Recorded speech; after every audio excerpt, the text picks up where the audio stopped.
Israel और Iran के बीच जो हालात हैं उनके बारे में हम आपको लगातार अपडेट्स दे रहे हैं। As we all know, Israel बार बार ईरान को धमकी दे रहा है कि वो कभी भी ईरान पर इतना बड़ा हमला करने वाला है कि ईरान तबाह हो जाएगा। और ये इसलिए हो रहा है क्योंकि 1 अक्टूबर को ईरान ने इजराइल पर सैकड़ों मिसाइलें दागी थी, which let me tell you was a retaliation, क्योंकि ईरान ने ये हमले हिजबुल्लाह के नेता हसन नसरल्लाह की मौत का बदला लेने के लिए किया था। एनीवे, इस बीच इजराइल के बेस्ट फ्रेंड अमेरिका से गलती से मिस्टेक हो गई है। अमेरिका ने उस दोस्त का काम किया है जो आपको भरोसा दिलाता है कि भाई तेरे सारे सीक्रेट्स मेरे पास सेफ हैं, और फिर भूल से दूसरों के सामने सब कुछ उगल देता है। On a serious note, as per reports, America से इजराइल ईरान वॉर से जुड़े इजराइल के कुछ सीक्रेट डॉक्यूमेंट्स लीक हो गए हैं, और इनकी वजह से इजराइल ने ईरान के खिलाफ हमले में देरी करने का फैसला किया है। रिपोर्ट्स में दावा है कि हमले की प्लानिंग की डिटेल अमेरिका से लीक होने के बाद इजराइल ऐसा करने के लिए मजबूर हुआ है। तो क्या है ये सीक्रेट डॉक्यूमेंट्स और इनसे इजराइल को क्या नुकसान होगा, इसी पर बात करेंगे वीडियो में। मेरा नाम है हरीम और आप देख रहे हैं स्विच। बात यहाँ से शुरू हुई कि मैसेजिंग ऐप टेलीग्राम पर 18 अक्टूबर को कुछ डॉक्यूमेंट्स लीक हो गए। These documents contained details of an alleged US assessment regarding an Israeli attack plan on Iran. ये असेसमेंट यानी आकलन सैटेलाइट इमेजेस और दूसरी इंटेलिजेंस इंफॉर्मेशन के आधार पर किया गया था। रिपोर्ट्स के मुताबिक अब अमेरिका इस बात की जांच कर रहा है कि ये बेहद सीक्रेट दस्तावेज आखिर इंटरनेट पर कैसे लीक हो गए।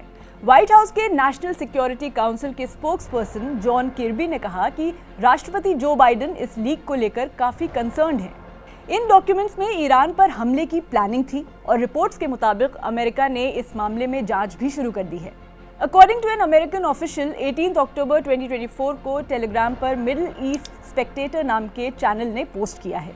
इन डॉक्यूमेंट्स पर टॉप सीक्रेट और 15 और 16 अक्टूबर की तारीख लिखी हुई है। इस तरह से डॉक्यूमेंट का लीक होना अमेरिका के लिए गहरी चिंता की बात है। ये डॉक्यूमेंट सिर्फ अमेरिका और उसके सहयोगी देश ऑस्ट्रेलिया, कनाडा, न्यूजीलैंड और ब्रिटेन के लिए थे। ये सभी देश खुफिया नेटवर्क 5 आइज का हिस्सा हैं। आइडियली इन देशों के अलावा इन डॉक्यूमेंट्स की जानकारी किसी को नहीं होनी चाहिए थी, लेकिन टेलीग्राम पर इन दस्तावेजों के लीक होने के बाद इनमें जो सीक्रेट इन्फॉर्मेशन थी वो पब्लिक हो गई। आपको बता दें कि रिपोर्ट्स के मुताबिक इन डॉक्यूमेंट्स से किस तरह की सीक्रेट जानकारी लीक हुई है। सीक्रेट डॉक्यूमेंट्स के मुताबिक इजराइल ईरान पर बड़े हमले की तैयारी कर रहा है। इनमें से एक डॉक्यूमेंट के मुताबिक हमले के लिए इजराइल ने हथियारों को ट्रांसपोर्ट करना शुरू कर दिया है। इन डॉक्यूमेंट्स को नेशनल जियोस्पेशियल इंटेलिजेंस एजेंसी ने तैयार किया है। मिलिट्री एनालिस्ट का कहना है कि दस्तावेजों के टाइटल्स में जिस तरह के वर्ड्स का इस्तेमाल किया गया है उससे लगता है कि ये असली हैं। ये शब्द इससे पहले के सीक्रेट दस्तावेजों में भी इस्तेमाल किए गए हैं।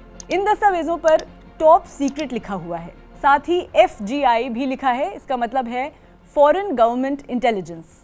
एक दूसरे डॉक्यूमेंट में इजराइल की एयरफोर्स की एक्सरसाइज से जुड़ी कुछ जानकारियां हैं। इसमें हवा से जमीन पर मार करने वाली मिसाइल्स के टेस्ट से जुड़ी जानकारियां भी हैं। रिपोर्ट्स के मुताबिक इससे ऐसा माना जा रहा है कि ये एक्सरसाइज ईरान पर हमले की तैयारी का हिस्सा है। ये दस्तावेज लीक होना काफी अहम माना जा रहा है क्योंकि ये इस बात का संकेत दे रही है कि इजराइल एक और ALBM यानी एयर लॉन्च्ड बैलिस्टिक मिसाइल हमला करने की तैयारी में है।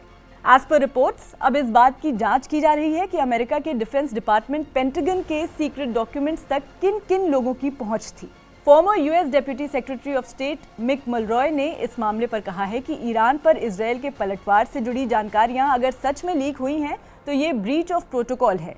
इससे अमेरिका और इजराइल के बीच भविष्य में रिश्तों पर नेगेटिव असर पड़ सकता है। दोनों देशों के रिलेशंस में ट्रस्ट एक की फाउंडेशन है और इस लीक से ये ट्रस्ट कमजोर हो सकता है। अब तक ये साफ नहीं हो पाया है कि इन डॉक्यूमेंट्स को हैक किया गया है या किसी ने जानबूझकर लीक किया है। अमेरिका पहले से ईरान की तरफ से की जा रही हैकिंग की कोशिशों को लेकर सतर्क है। इससे पहले अमेरिकी खुफिया एजेंसियों ने अगस्त में बताया था कि ईरान ने पूर्व अमेरिकी राष्ट्रपति डोनाल्ड ट्रंप के चुनाव अभियान से जुड़े डॉक्यूमेंट्स को हैक कर दिया था।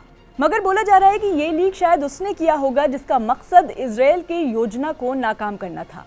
ईरान के पास काफ़ी अच्छी साइबर वॉरफेयर तकनीक है, इसलिए हो सकता है कि ईरान के हैकर्स ने ये काम किया होगा। तो शॉर्ट में समझें तो ये दस्तावेज बताते हैं कि इजरायली वायुसेना ने काफ़ी पहले से ईरान के खिलाफ लंबी दूरी से हमले करने की योजना बनाई होगी और अब वो ईरान की जवाबी कार्रवाई की तैयारी की प्लानिंग कर रहा है। कुल मिलाकर अब यही कहा जा सकता है कि इजरायल के इस तरह के हमले करने की सिचुएशन में मिडिल ईस्ट का तनाव एक बार फिर बहुत ज़्यादा बढ़ जाएगा, चाहे ये हमला कभी भी हो। For more details on the Middle East crisis, keep watching Switch.